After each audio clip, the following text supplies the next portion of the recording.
নমস্কার বন্ধুরা, আজ আপনাদের সঙ্গে শেয়ার করব দুর্দান্ত স্বাদের ধনিয়া চিকেন রেসিপি। এমন ভিন্ন স্বাদের চিকেনের রেসিপি একবার বাড়িতে ট্রাই করুন, দেখবেন ভালো লাগবে। রেসিপিটি করবার জন্য 250 গ্রাম চিকেনকে ছোট ছোট টুকরো করে কেটে নিয়েছি। এখানে আমি সম্পূর্ণ বোনলেস চিকেন নিয়েছি। এখন চিকেনটাকে ম্যারিনেট করবার জন্য দিয়ে দিচ্ছি স্বাদ মতো নুন, হাফ টিস্পুন গোলমরিচের গুঁড়ো আর অর্ধেক করে রাখা পাতিলেবুর রস। এখন সমস্ত কিছুকে ভালোভাবে মিশিয়ে 15 থেকে 20 মিনিটের মতো রেস্টে রেখে দেব। অন্যদিকে ধনেপাতার একটা পেস্ট বানিয়ে নেব। মিক্সিং জারের মধ্যে দিয়ে দিলাম 11টি ধনেপাতা আর সঙ্গে 4 থেকে 5টা কাঁচা লঙ্কা। এখন সামান্য পরিমাণ জল অ্যাড করে এটাকে একটা পেস্ট বানিয়ে নেব। এখন কড়াইতে দিয়ে দেব পরিমাণ মতো সাদা তেল। তেল গরম হয়ে যাওয়ার পর এরই মধ্যে দিয়ে দেব গোটা গরম মশলা। গরম মশলা থেকে একটা ফ্লেভার বেরোলে এরই মধ্যে দিয়ে দেব কুচিয়ে রাখা পেঁয়াজ। এখানে আমি একটা বড় সাইজের পেঁয়াজ ব্যবহার করেছি।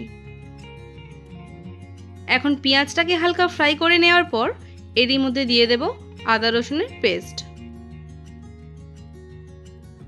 এখন সমস্ত কিছুকে খুব ভালোভাবে মিশিয়ে নেব আর এরই মধ্যে দিয়ে দেব সামান্য পরিমাণ নুন। এখানে আমি খুব সামান্য পরিমাণ নুনের ব্যবহার করলাম, যেহেতু আগে থেকেই চিকেন ম্যারিনেটের সময় নুনের ব্যবহার করেছিলাম। এখন এরই মধ্যে দিয়ে দিচ্ছি ম্যারিনেট করে রাখা চিকেন। এখন চিকেনটাকে এরই সঙ্গে খুব ভালোভাবে কষিয়ে নেব।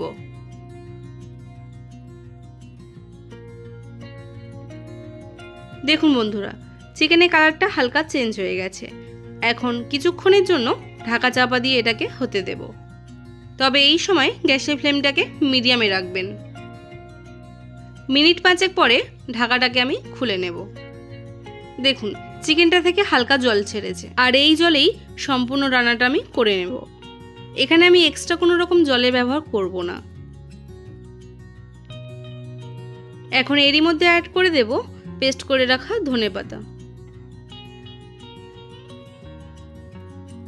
এখন সমস্ত চিকেনের সাথে এই পেস্টটাকে ভালোভাবে মিশিয়ে নেব। এখন ভালোভাবে মিশিয়ে নেওয়ার পর মিনিট 4 মতো ঢাকা দিয়ে আবারও কিছুক্ষণের জন্য হতে দেব। এখন ঢাকাটাকে খুলে নেব। দেখুন বন্ধুরা, খুব সুন্দর চিকেনের গ্রেভিটা শুকিয়ে ড্রাই হয়ে এসছে। রেসিপিটা আমার একদম তৈরি। সবশেষে সামান্য পরিমাণ লেবুর রস ছড়িয়ে চিকেনটাকে আমি তুলে নেব। রেসিপিটি ভালো লাগলে লাইক করবেন, শেয়ার করবেন আর নতুন বন্ধু হয়ে থাকলে একটা সাবস্ক্রাইব করবেন। এরপর দেখা হবে অন্য কোনো রেসিপি নিয়ে।